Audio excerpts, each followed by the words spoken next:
Hello my rock stars, मैं हूं आपके English educator Magnolia. Welcome to next toppers. हम देश का भविष्य बनाते हैं। तो आज हम करने वाले हैं एक बहुत ही इंटरेस्टिंग सा डिस्कशन राइटिंग स्किल को लेके। क्या होने वाला है? Classified advertisement. एग्जैक्टली इसमें हम देखने वाले हैं कैसे अलग अलग टाइप के जो एड्स आते हैं ना न्यूज़पेपर्स में, वो कैसे फ्रेम करते हैं, उसका क्या फॉर्मेट होता है, क्या डिटेल्स डालने होते हैं, हर एक चीज को मार्किंग स्कीम भी समझेंगे। ये सारे एस्पेक्ट्स को लेके हम पूरा एक कंप्लीट क्लासिफाइड एडवर्टाइजमेंट का लेक्चर करने वाले हैं। एंड सिर्फ इतना ही नहीं, इनमें मैं आपको मैक्सिमम टाइप ऑफ सैंपल्स के एग्जांपल दूंगी, सैंपल क्वेश्चंस भी दूंगी ताकि आप घर में प्रैक्टिस करो, और उन सैंपल क्वेश्चंस के आंसर के हिंट्स भी दे दूंगी ताकि आप सॉल्व करने के बाद एक बार टैली कर सको कि सारे इंफॉर्मेशन जो चाहिए वो सारे आपने डाले हैं कि नहीं होमवर्क सॉल्व करते वक्त। ठीक है, तो चलो विदाउट फर्दर अडू शुरू करेंगे हमारे क्लासिफाइड एडवर्टाइजमेंट के साथ।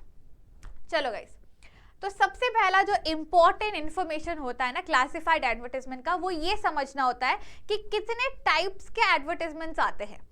देखते हैं टाइप्स। सबसे पहला सिचुएशन वैकेंट। अब सिचुएशन वैकेंट का क्या काम है देख लो। ये हम तब यूज करते हैं जब एक एम्प्लॉयर कोई किसी एम्प्लॉय को हायर करना चाह रहे। जैसे ये एडवर्टाइजमेंट जो सिचुएशन वैकेंट वाला होता है, ये एक एम्प्लॉयर लिखता है when there is a hiring in their organization. मतलब जैसे फॉर एग्जाम्पल नेक्स्ट टॉपर्स में हायरिंग चल रही है, तो Digraj sir, Shobhit sir, Prashant sir, ये लोग क्या करेंगे, एक एडवर्टाइजमेंट डाल दिया उन्होंने कि हायरिंग फॉर एक पोजीशन XYZ।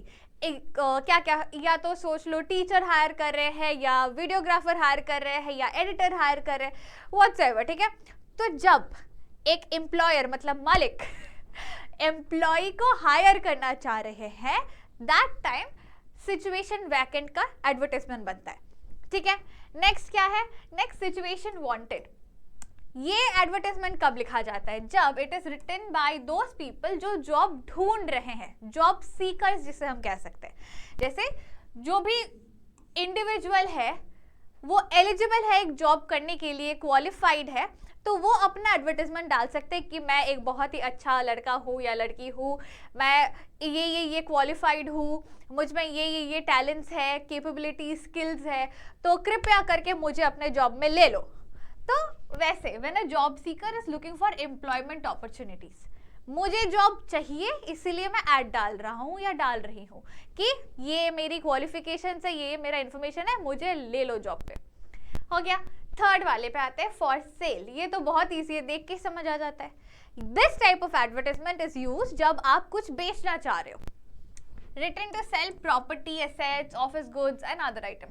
कुछ भी है आपके पास और आपको मतलब अब उसे बेचना है उस चीज को, चाहे आपका घर हो, गाड़ी हो, बंगला हो, जो भी है आप बेचना चाह रहे हो उसको, तो उसके लिए आप एक फॉर सेल का एडवर्टाइजमेंट डाल सकते हो। अगला क्या है? To let. ये तो आपने बहुत बार देखा होगा और बहुत लोग इसको टू लेट को कुछ और पढ़ लेते हैं। ठीक से पढ़ना, टू लेट। ठीक है, तो टू लेट को किस लिए लिखते हैं? जब हम कोई प्रॉपर्टी के लिए मतलब प्रॉपर्टी को रेंट पे देना चाह रहे हैं, हम टेनेंट्स ढूंढ रहे हैं, मतलब कोई आए हमारे घर। जैसे मेरा घर खाली है, मैं चाहती हूँ अपने घर को रेंट पे देना, तो मैंने ऐड डाल दिया कि इतना पैसे, इतने पैसे का, सपोज फॉर एग्जांपल 10,000 का रेंट है, 2 BHK घर है, 2 बाथरूम है, 2 बेडरूम है, एक किचन है, एक लिविंग रूम है, एक बालकनी है, बहुत स्पेशियस जगह है, आराम से ले लो। फर्निश्ड है, अनफर्निश्ड है, वो भी डाल सकते हो। उस हिसाब से फिर पैसे डाल दिए कि आ जाओ भाई, आ जाओ, आके रहो मेरे घर में, बहुत अच्छा है, पानी हमेशा मिलता है, लाइट हमेशा मिलती है, जनरेटर है, सारे फैसिलिटीज है, स्विमिंग पूल है, जिम है, आके रह लो बस। ठीक है, तो फॉर रेंट पर्पस हम अगर किसी को अपने प्रॉपर्टी में रेंट देना चाह रहे कि आप आके रहो, तो हम टू लेट पे एडवर्टाइजमेंट डालते हैं, ये कैटेगरी में। नेक्स्ट क्या है? Accommodation wanted. मतलब जब आप कोई अकोमोडेशन ढूंढ रहे हो, आप कहीं गए हो, जैसे फॉर एग्जाम्पल अगर मैं यहाँ हूँ, अभी मैं यहाँ से भी कहीं और जाती हूँ और मुझे वहाँ 1 महीना रहना पड़ेगा, तो मुझे जगह चाहिए ना रहने के लिए, तो मैं अकोमोडेशन वांटेड डाल दूंगी कि मैं अकेले bachelor, I am a single person, मुझे ऐसा मेरा कैटेगरी है कि मुझे 1 BHK या 2 BHK चाहिए क्योंकि मेरे पास एक डॉग भी है, और फर्निश्ड होना चाहिए या अनफर्निश्ड होना चाहिए, जो मेरा कैटेगरी मतलब क्राइटेरिया है, उस हिसाब से मैं एक एडवर्टाइजमेंट डाल दूंगी कि मुझे एक घर चाहिए, अगर आपके पास है तो मुझे कॉल लगाओ। ठीक है, चलो नेक्स्ट क्या है? मतलब मैट्रिमोनी है, ये शादी करनी है, शादी.com पे मत जाओ, एडवर्टाइजमेंट लिख दो। तो मैट्रिमोनियल कब लिखते हैं? जब आप शादी करना चाह रहे हो, आप एक सुशील अच्छा लड़का या अच्छी लड़की ढूंढ रहे हो अपने लिए शादी करने के लिए। तो it is written to find a prospective marriage partner, मतलब लड़का ढूंढ रहे हो, लड़की ढूंढ रहे हो, वर चाहिए, वधू चाहिए, शादी करवानी है, या तो अपनी शादी या तो अपने बच्चे की शादी करवानी है, तो क्लासिफाइड एडवर्टाइजमेंट के हिसाब से आप न्यूज़पेपर में इसे भी डाल सकते हो कि दूल्हा चाहिए, दुल्हन चाहिए, ऐसी दिखनी चाहिए, वैसे दिखनी चाहिए, ये हाइट होना चाहिए, ये कलर होना चाहिए, ऐसे क्वालिफिकेशंस होने चाहिए, वगैरह वगैरह डाल के। ठीक है, next and the last category is missing, कोई खो गया, जैसे किसी का भाई, किसी के पेरेंट्स, किसी का डॉग, किसी का पेट, कुछ भी मिसिंग हो जाता है, कोई भी पर्सन हो या एनिमल हो, मिसिंग हो जाते हैं आपके घर के, आपके क्लोज आइटम्स हो, आइटम्स हो, आपके क्लोज रिलेटिव्स हो, या कुछ पर्सनल आइटम्स हो, गुड्स हो, जो कि it's like a big thing and you really want it back, तो उसके लिए आप एक एडवर्टाइजमेंट डाल सकते हो। ठीक है, written to provide details about lost items और लॉस्ट पीपल और पेट्स एक्सेट्रा, कि मेरा पेट खो गया है, वो ऐसा दिखता है, ऐसे कलर का है, उसमें इस कलर का पट्टा लगाया हुआ है, एंड यू नो ये कलर का कपड़ा पहना हुआ था वो जब मैंने उसे खोया, तो उस हिसाब से पूरा डिटेल्स बता देना और एडवर्टाइजमेंट डाल दो। किसी को मिले तो कॉन्टैक्ट डिटेल्स दे देना नीचे कि इस कॉन्टैक्ट नंबर पे कॉन्टैक्ट करके मुझे आप रिटर्न कर सकते हो। तो this is what the types of advertisements are. ठीक है, मैंने ऐसे रवि सर को किया, वो दूर से ऐसे कर रहे थे मेरे साथ। चलो आगे बढ़ते हैं टुवर्ड्स द मार्किंग स्कीम और जो टिप्स आपको फॉलो करने। अब मार्किंग स्कीम में क्या क्या आता है? सबसे पहला फॉर्म देखो, टोटल जो हमारा एडवर्टाइजमेंट राइटिंग होता है उसमें 3 मार्क होते हैं। ठीक है, 3 मार्क्स का होता है, और इसे भी आप बहुत आसानी से उठा सकते हो, ये 3 मार्क समझ लो। फॉर्मेट में क्या आता है? एक जो ऊपर हेडिंग देना होता है, फॉर सेल, मैट्रिमोनी, मिसिंग, जो भी होता है वो हेडिंग में आता है, प्लस एक बॉक्स में लिखना होता है पूरा कंटेंट, जो भी ऐड है आपका वो एक ऐसे बॉक्स में आना चाहिए। तो ये बॉक्स बनाना और हेडिंग डालना, इस पे 1 मार्क आ गए।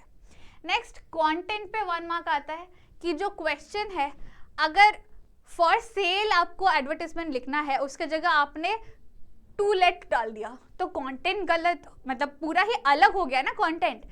That is what 1 mark is all about, कि जो पूछा है उसके अकॉर्डिंग आप आंसर दो, उसका रेलिवेंट आंसर दो। और एक्सप्रेशन में आएगा 1 मार्क। एक्सप्रेशन के साथ एक्यूरेसी भी आता है कि एक तो ग्रामेटिकल मिस्टेक, स्पेलिंग मिस्टेक्स ना करना, और जितना चाहिए, जैसा कंटेंट चाहिए उतना देना। ठीक है, चलो अब इस बहुत इंपॉर्टेंट से पार्ट पे आते हैं, जो कि है सही tips to write a perfect classified advertisement. वो समझ लेते हैं। सबसे पहला, एक क्लियर हेडिंग होना चाहिए। अब देखो भाई, तुम ऐड दे रहे हो किसी चीज का, अगर हेडिंग है क्लियर नहीं है तो इंसान कंफ्यूज हो जाएगा ना कि ये ऐड है किस लिए। तो किसी को कंफ्यूजन नहीं देते, एकदम प्रॉपर क्लैरिटी के साथ ऐड देना है, तो इसलिए हम प्रॉपर हेडिंग देते हैं। जैसे जॉब अपॉर्चुनिटीज, वैकेंसी, मैट्रिमोनी, जो भी कैटेगरी है ना, या ब्राइड वांटेड, या टू लेट, तो ऐसे हेडिंग्स डालो क्लियर, ताकि पढ़ने वाले को समझ आए पहला बात कि ये मेरे लिए है कि नहीं। अगर मुझे शादी करनी नहीं है तो मैं ब्राइड वांटेड क्यों रीड करूंगी, है ना, मैं फिर वो एडवर्टाइजमेंट पढ़ूंगी ही नहीं। अगर मुझे मतलब क्या बोलते हैं उसको, रेंट नहीं चाहिए, तो मैं टू लेट वाले कैटेगरी को भी नहीं रीड करूंगी, राइट। तो ये रीडर को समझने में हेल्प करता है कि ये उनके लिए रेलेवेंट है कि नहीं। और second, it makes it clear जो एक्चुअली वो उसको ढूंढ रहे हैं। जैसे अगर मेरे कोई दोस्त है जो शादी करना चाहता है या चाहती है, तो वो फिर मैरिज वाला सेक्शन ढूंढेगा ना कहाँ है। That is why clear title is very important. Next आएंगे की डिटेल्स। अब जब आप कोई भी कैटेगरी के एडवर्टाइजमेंट्स डाल रहे हो, कुछ ऐसे एस्पेक्ट्स होते हैं जिनको डालना बहुत इंपॉर्टेंट है फॉर क्लैरिटी। जैसे सपोज आपने शादी का डाला, ठीक है, दूल्हा चाहिए दुल्हन चाहिए, आपने बस उतना बोल के छोड़ दिया तो रैंडमली कोई भी आ जाएगा ना। अब अपना क्राइटेरिया डालो कि गोरा चाहिए या थोड़ा डार्क स्किन टोन चाहिए, लंबा चाहिए, नाटा चाहिए, हाइट क्या चाहिए, एंड स्लिम होना चाहिए, थोड़ा बल्कि होना चाहिए, फिट बॉडी होनी चाहिए, क्वालिफिकेशंस का नेसेसिटी है या मतलब 10th पास भी चलेगा या मतलब PhD वाले चाहिए, कैसे चाहिए। क्राइटेरिया अगर आप लिख दोगे तो उस हिसाब से लोग देखेंगे, हाँ am I a good fit, yes तो let me call, if I am not a good fit तो नहीं, कॉल नहीं कर सकते। Similarly goes for hiring. अगर वैकेंसी का जॉब मतलब जॉब वैकेंसी निकला है एड में, उनका क्राइटेरिया दिया हुआ होगा कि हमें क्वालिफिकेशन ये चाहिए, फिर जॉब एक्सपीरियंस ये चाहिए, स्किल सेट्स ये चाहिए। अगर ये सारी चीज़ आपके पास है तो कांटेक्ट करो, नहीं है तो मत करो। तो इस वजह से कुछ डिटेल्स बहुत इंपॉर्टेंट है, जैसे कि व्हाट आर यू ऑफरिंग। अगर आप जॉब ऑफर कर रहे हो, प्रोडक्ट ऑफर कर रहे हो, कोई सर्विस दे रहे हो, या इंपॉर्टेंट फीचर्स डाल दो कि लोकेशन क्या है रेंट के लिए, या कितने प्राइस का है जो सेल कर रहे हो आप, या क्वालिफिकेशंस एंड कॉन्टैक्ट डिटेल्स डालना जरूरी है, फ़ोन नंबर या ईमेल आईडी, जहां लोग एडवर्टाइजमेंट को रीड करके आपके पास रीच आउट करेंगे। ठीक, चलो आगे बढ़ते हैं। एकदम क्लियर लैंग्वेज, ऐसा नहीं कि कहानी लिखने बैठ गए भाई। एडवर्टाइजमेंट लिख रहे हो, to the point, short and crisp लिखना होता है। छोटू सा 50 वर्ड्स का आपका वर्ड लिमिट होता है, ठीक है, तो इसमें आप बहुत कुछ तो लिख नहीं सकते। तो it's better that you don't waste your words, इसीलिए जितना चाहिए उतना ही लिखो, उससे ज्यादा मत लिखो, ठीक है। तो to the point and easy words, clear words. Use simple and direct language to convey your message within the word limit. Avoid unnecessary details and jargons. Jargons मतलब unnecessary words. Next point पे आते हैं organized format. ये बहुत important है कि देखो the structure, you have to like present your advertisement एकदम perfectly. देख लो, structure your advertisement with clear sections for title, details, contact information, because इससे रीडर को हेल्प होता है कि पूरा सिस्टमैटिक उनको मिल गया। कॉल कहाँ करना, अच्छा नीचे है, डिटेल्स कहाँ मिलेगा, अच्छा बीच में। तो सेक्शन वाइज अच्छे से क्लैरिफाइड वे में डिवाइड करके अपना डिटेल्स ऐड करना, ठीक है। And this is also very very important, call to action. जब भी कोई भी एडवर्टाइजमेंट डाला जा रहा है उसमें कॉल टू एक्शन वाला फ्रेज डाल दिया ना तो बहुत ज्यादा इंपैक्टफुल हो जाता है। कैसे, देखो, कॉन्टैक्ट फॉर मोर इंफॉर्मेशन या अप्लाई नाउ। इससे क्या होता है, जिसे जो जॉब ढूंढ रहा है ना वहां पे हायरिंग में दिख गया अप्लाई नाउ, अप्लाई नाउ। या स्टूडेंट्स को किसी कॉलेज में एनरोल होना है और उसके पास जो सब्जेक्ट वो ढूंढ रहा है ना, मुझे फॉर एग्जांपल कंप्यूटर साइंस में कुछ करना है, या मुझे फॉर एग्जांपल बायो में कुछ करना है, तो मैं ढूंढ रही हूँ कि इसका ये कोर्स मिलता है क्या इस इंस्टीट्यूट में या यूनिवर्सिटी में। मुझे दिख गया और नीचे उन्होंने लिखा है apply now, dates are closing, तो वो देख के मैं हाइप अप हो जाती हूँ कि अच्छा चलो अप्लाई कर देते हैं, नहीं तो डेट मिस हो जाएगा। सिमिलरली अगर ऐसे कॉल टू एक्शन आप लगा रहे हो तो उसमें रीडर पे इंप्रेशन होता है, वो तभी रिएक्ट करने के लिए रेडी हो जाते हैं, ठीक है। ये सारे कुछ चीजें हैं। इन शॉर्ट आपको अच्छा हेडिंग लिखना है, नीचे कॉल टू एक्शन लगाना है, कॉन्टैक्ट इन्फॉर्मेशन और नेसेसरी डिटेल्स जो भी है उस ऐड को लेके ये सारी चीजें ऐड करनी है। एंड एकदम easy to understand and simple language में लिखना है, एक्स्ट्रा कुछ नहीं, बस इंपॉर्टेंट डिटेल्स, ठीक है। आगे बढ़े, रेडी, चलो एक बार फॉर्मेट देख लो, ठीक है। सबसे पहले ये डब्बा बनेगा, मतलब डब्बा लास्ट में बनाना, लिख लो उसके बाद क्योंकि साइज पता नहीं है। तो डब्बे में होना है, दैट इज इंपॉर्टेंट कि it should be inside a box. अब सबसे ऊपर टाइटल या हेडिंग आएगा, ठीक है, सिचुएशन वेकेंट। नेक्स्ट यहाँ पे 1 2 3 4 मैंने पॉइंटर्स दिखाने के लिए लिख कर रखा है। तो सबसे पहले क्या लिखा है मैंने, wanted a young proactive and driven candidate for a position of receptionist at our head office. तो एकदम स्टार्टिंग में ही दिख गया मुझे कि कौन चाहिए, रिसेप्शनिस्ट चाहिए मुझे अपने ऑफिस के लिए, और कैसा होना चाहिए, यंग होना चाहिए, एकदम पूरा जोशीला होना चाहिए, प्रोएक्टिव हो और काम को लेके बहुत फोकस्ड हो, ऐसा एक कैंडिडेट चाहिए मुझे, ठीक है, रिसेप्शन में बैठने के लिए.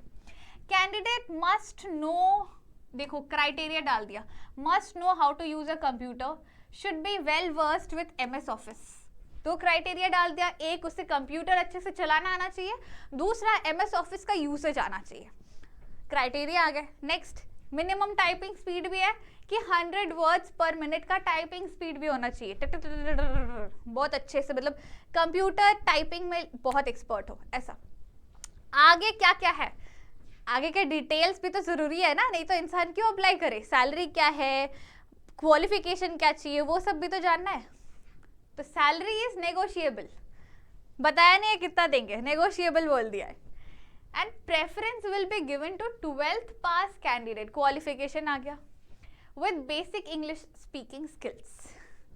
तीसरा क्या पॉइंट है, interested candidates can apply to the branch manager of Orient Export House, Rajouri Garden, Delhi, with their biodata latest by 1 September 2022. Now, अगर आपने नोटिस किया, सबसे पहले उन्हें क्या चाहिए, क्या ढूंढ रहे हैं, उन्होंने वो लिखा. What is the criteria, सबसे पहला पॉइंट उन्होंने वो लिखा. नेक्स्ट पॉइंट उन्होंने डिटेल्स डाला कि जो चाहिए उसके लिए कैसे कैसे क्राइटेरियाज होने चाहिए इस इंडिविजुअल के. उसके बाद उन्होंने क्या लिखा, कॉन्टैक्ट डिटेल्स. तो ये सारा चीज हो जा रहा है कि कौन चाहिए, किस किस के लिए ये एडवर्टाइजमेंट है. नेक्स्ट, डिग्री क्या चाहिए, क्वालिफिकेशंस क्या चाहिए, वो सैलरी वगैरह का डिस्कशन, वो सारे हो गए. नेक्स्ट आया कि जो जो इंटरेस्टेड है वो कहाँ कनेक्ट कर सकते हैं. फोन नंबर नहीं दिया, एड्रेस दे दिया पूरा, और कब तक करना है वो action, call of action in the form of dates दे दिया कि आपको लास्ट डेट मिल गई है, इसके बाद अप्लाई किया तो काम नहीं आएगा. तो पूरा डिटेल इतने छोटे से पार्ट में आ गया, शॉर्ट, क्रिस्प और टू द पॉइंट. ठीक है, चलो अब हम आगे बढ़ेंगे, हम कुछ सैंपल्स देखने वाले अब. ठीक है, तो चलो सैंपल्स देखते हैं. Missing missing missing, next topper से सानिध्य सर मिसिंग. 5 फुट 11 इंच की हाइट है, काले बाल है, काली आंखें हैं. अगर ऐसे कोई आपको दिख जाए, नेक्स्ट टॉपर्स की टी शर्ट पहने हुए थे, अगर आपको दिख गए तो प्लीज कृपया करके 1 2 3 कैप्सिकम लेन पे उन्हें आके देखे जाए. और नहीं तो अगर वो जिद कर रहे हो तो नीचे दिए गए कॉन्टैक्ट डिटेल पे कॉन्टैक्ट करके हमें बता दिए. प्लीज जल्दी से बता दे अगर आपको मिल जाए सानिध्य सर.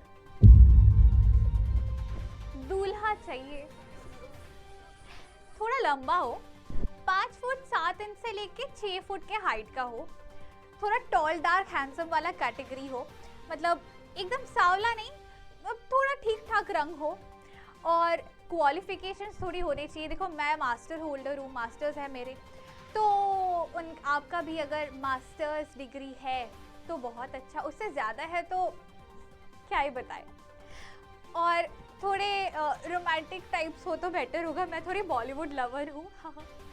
और अगर आपको सही लगे तो नीचे दिए गए कॉन्टैक्ट डिटेल पे कॉल कर लेना और अपने डिटेल्स बता देना. Sale sale bumper sale, flat 60% off on electronics, stock clearing sales, factory clearance sale. आ जाओ, आके लूट जाओ. 15 से लेके 18 जनवरी, लोकेशन है 1/2 टमाटर लेन. आ जाओ आ जाओ आ जाओ, आके ले जाओ. स्टॉक जब तक है तब तक की सेल है. हरी अप गाइस, जल्दी आओ. तो अब आए आपके लिए कुछ सैंपल क्वेश्चंस लेकर, ताकि आप घर पे भी थोड़ा अब सॉल्व करो. देखो सैंपल्स आपने 2 3 देख लिए एग्जांपल्स की, कैसे कैसे एडवर्टाइजमेंट है, क्या क्या बोलना है, कैसे क्या क्राइटेरिया है. अब ये 3 क्वेश्चंस आप घर पे सॉल्व करो. ठीक है, क्वेश्चंस क्या है, पहला आप नाम भी दे दिया आपको कि आप मीरा या मनोज हो, एंड आप किस लिए ऐड लिख रहे हो, क्योंकि आप लिख रहे हो in the National Herald for renting out your 2 bedroom apartment, तो ये रेंट के लिए 2 BHK रेंट पे दे रहे हो आप, आपके कॉन्टैक्ट डिटेल्स भी दे दिए, आप कहाँ ऐड डाल रहे हो वो भी दे दिया, ठीक है। सेकेंड क्वेश्चन क्या है, आप एक एडवर्टाइजमेंट लिख रहे हो to sell your old laptop, तो फॉर सेल है ये वाला, ये रेंट के लिए है, टू लेट, ये फॉर सेल हो गया। नेक्स्ट क्या है, you are Seema and you want to advertise your tuition classes for class 11 students in Pune, and आप इसी बारे में एक एडवर्टाइजमेंट लिख रहे हो, ठीक है। आपकी ट्यूशन क्लासेस है तो आप जॉब ढूंढ रहे हो, मतलब आपने it's like wanted a teacher, ठीक है, तो उस हिसाब से थर्ड कैटेगरी है। तो ये 3 सॉल्व कर लेना, आपके इजियर, मैं अभी पूरा दिखाऊंगी नहीं, यहाँ आंसर के सैंपल्स है, ठीक है, क्या क्या पॉइंटर्स जाएंगे वो आपको पीडीएफ में मिल जाएंगे, तो आप पीडीएफ से आंसर टैली कर लेना कि कितना क्या लिखना है, आपने सही सारे डिटेल्स डाले हैं कि नहीं डाले हैं। ये आपके क्वेश्चंस है, ठीक है, होमवर्क क्वेश्चंस है, तो ये कर जरूर लेना प्रैक्टिस, और इसके अलावा भी आप और भी सैम्पल पेपर से या PYQ से क्वेश्चंस सॉल्व कर लेना, ओके। तो चलो दैट्स इट, आंसर आ गया That's it guys, we will, last moment है, प्रेपरेशन करना जरूरी है, तो जम के मेहनत करो, जम के प्रैक्टिस करो। मिलेंगे हमारे अगले लेक्चर में, till then stay smiling, stay happy, signing off your teacher Magnolia, bye bye guys.